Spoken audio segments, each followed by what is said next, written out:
Hello, good morning. Well, it wasn't the worst weekend in the world for Liverpool, was it? The Reds, of course, coming from behind to beat Norwich at Anfield and then could sit back and watch as Tottenham went to Manchester City and won. And that means, of course, there's only 6 points between the teams. Liverpool with a game in hand versus Leeds, of course, on Wednesday. Ben, I suppose the best place to start is just sort of how you were feeling when Harry Kane scored that goal at the end. It sort of feels like a big one in the Premier League title race. Yeah, I mean, it was a great moment, wasn't it? At 2-2, when City got that last equaliser, you'd think they were the favourites based on the game to get that last minute winner. But when Kane got it, I think it's, even a point, 2 points drop wouldn't have been the worst thing for Liverpool. I don't think it matters too much whether it's a 1 point, 3 points dropped or 2 points dropped in the grand scheme of things. But in terms of sort of a moral boost and it's a huge lift, and I think it shows the rest of the league that City are not invincible and they can be beaten and they can be hurt. I think that's it, isn't it? You're suddenly looking ahead to the next 5 or 6 games for City and going, well, Burnley will be a tricky one. Manchester United could do what Tottenham did. There's sort of suddenly one or two things that make you think, and obviously if it makes us think that they could drop points, presumably that is the same for the teams that they're going to be coming up against as well. Exactly. Like you mentioned, you might Man United coming up as well. That's a tough game for City, and it is just a huge, I think, swing in the title race. So if Liverpool do go on to win it, this we'll look back on this, I think, as the significant moment that sort of tilted everything in our favour. But of course, having said that, the most important thing for Liverpool is to continue winning as well and to keep the pressure on City. So it's a challenge for Liverpool as well. Yeah, it's in both teams' hands, isn't it? If each team was to win the last games of the season, obviously, I think it's 13 for Liverpool, 12 for City, so pretty big ask to win all of them. But whichever team did that would win the league, of course, because the two teams still have to play each other at the beginning of April. But I suppose you kind of touched a bit on it then in terms of what this means for Liverpool. Essentially, it means exactly the same, doesn't it? They just have to keep winning, keep playing games, and obviously Leeds on Wednesday, then Chelsea in the Carabao Cup. The fixtures come thick and fast, but they can't really afford to drop points, even with City now having slipped up.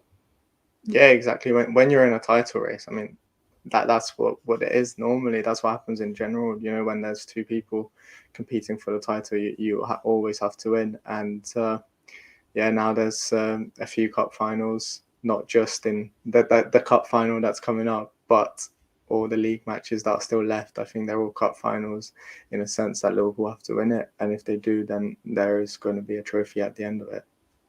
Yeah, still four trophies, of course, to play for. That won't be the case next weekend, one way or the other. Liverpool will either win, hopefully, or lose potentially against Chelsea in the Carabao Cup final. But there'll still be three other things to play for after that, and that's kind of what we wanted to talk about this morning, isn't it? In terms of the kind of priority of should Liverpool prioritise anything, I suppose, is the first question. If there is a priority, the first question is to determine whether they need to do that, or do they have the squad really to be able to continue to fight on all fronts and continue to do what they're doing. I suppose that the way the squad is looking at the moment, you'd say they can just sort of keep doing what they're doing for now, but there might be a question mark over that at some point before the end of the season. I mean, with the current fixture list, you'd say, there's no need for that because the squad should be able to get through to the next stages of every single tournament. With Inter coming up, I think there's room for rotation there. Even though I think it's still not far from over. Liverpool will know themselves.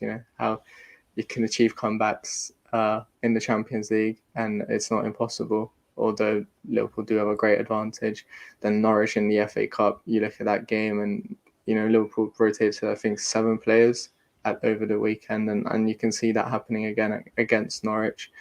And it should still be something that Liverpool can get through. It's a fixture that Liverpool could win. And then you also look at Norwich. Like, do they want to prioritise the FA Cup when they're fighting for the Premier League for Premier League survival? So it's something that they might be looking at as not too much of a priority, which could play in Liverpool's hands. Then with the League Cup final, it's only one game. You'd like to think Liverpool will go as strong as possible, obviously Kelleher is going to be starting, but other than that, I think it will be a strong team. And for now, I would say that there's no need to prioritize anything.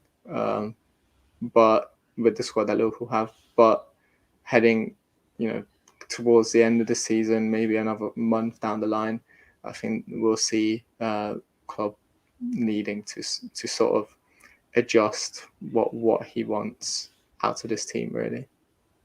I suppose the biggest factor really is going to be injuries, isn't it? We don't know exactly who's going to stay fit, who isn't. You'd imagine there's going to be one or two more injuries before the end of the season. And as we're speaking now, we still don't quite know the extent of the injuries to Diogo Jota and Roberto Firmino. Firmino, Jurgen Klopp said, would be out for a while, which maybe isn't the most promising update.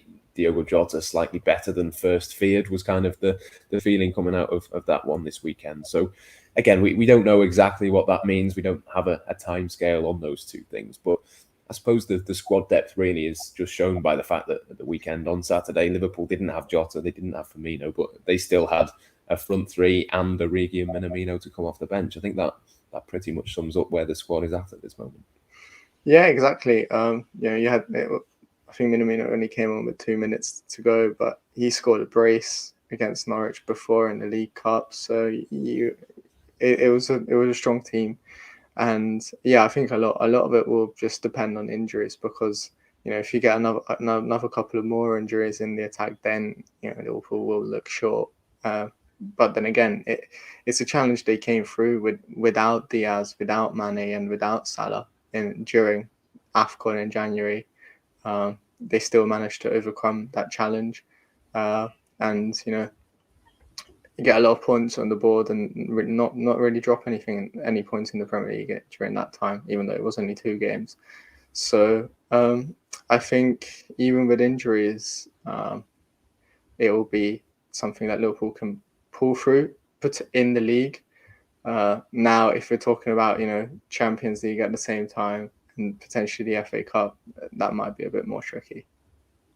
I think part of it as well, it's not just injuries, it's also which draws Liverpool get. I think it's fair to say they've had some pretty decent draws. They've been at home in the FA Cup 3 times in a row, which I can't remember the last time that happened. They've got some pretty favourable draws. At some point, they're going to play a bigger team if they can get past Norwich, of course, which you'd think that they probably can do. I mean, it's partly that as well, isn't it, in terms of the severity of the sort of the difficulty almost of each game as it comes. You do have to get a little bit of luck along the way, and it's not just the case in the FA Cup either. That could be in the Champions League as well. Absolutely. You do need a bit of luck, but at the same time, if you do want to win the trophy, you need to beat the best teams. So I think that's how Liverpool will look at it anyway. And in all honesty, I don't really see anyone that I fear in the Champions League or even in the FA Cup. City I think are the biggest challenges for all of those, and they're the only ones that I think could come close to sort of hurting Liverpool. Other than that, I don't really see an opponent that is that threatening.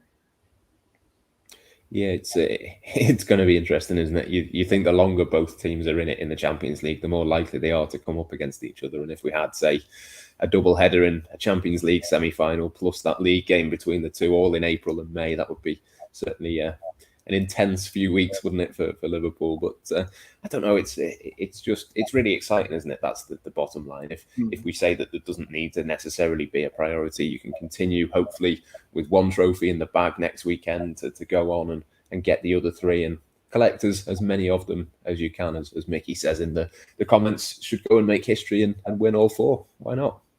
Exactly. I mean, that's why players join Liverpool, because you want to be part of this success. You want to be doing this year in, year out. And I think it gives you even more motivation to take that next stage, that next level in your career, and that next step in sort of form. It really spurs you on when I think you're competing for so many titles. And as fans, it's what you want to see. Like, there's been so many seasons in the past when Liverpool didn't have contention to win any trophies at this point on in the year, and then the fact that Liverpool are now competing for all 4 is just you just love to see it, really.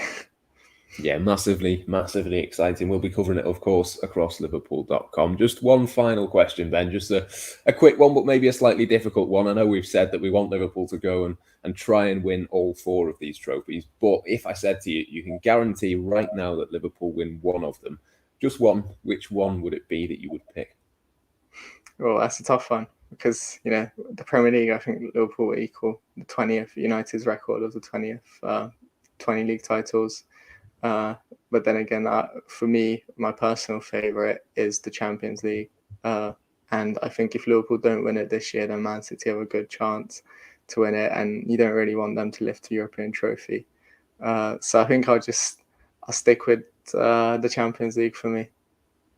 Yeah, I'm with you, to be honest. It'd be good to extend that record, wouldn't it? And as you say, stop Manchester City as well. But whichever way it goes for Liverpool, still plenty to play for before the rest of this season, starting with Leeds, of course, on Wednesday, and then Chelsea later on in the week at Wembley.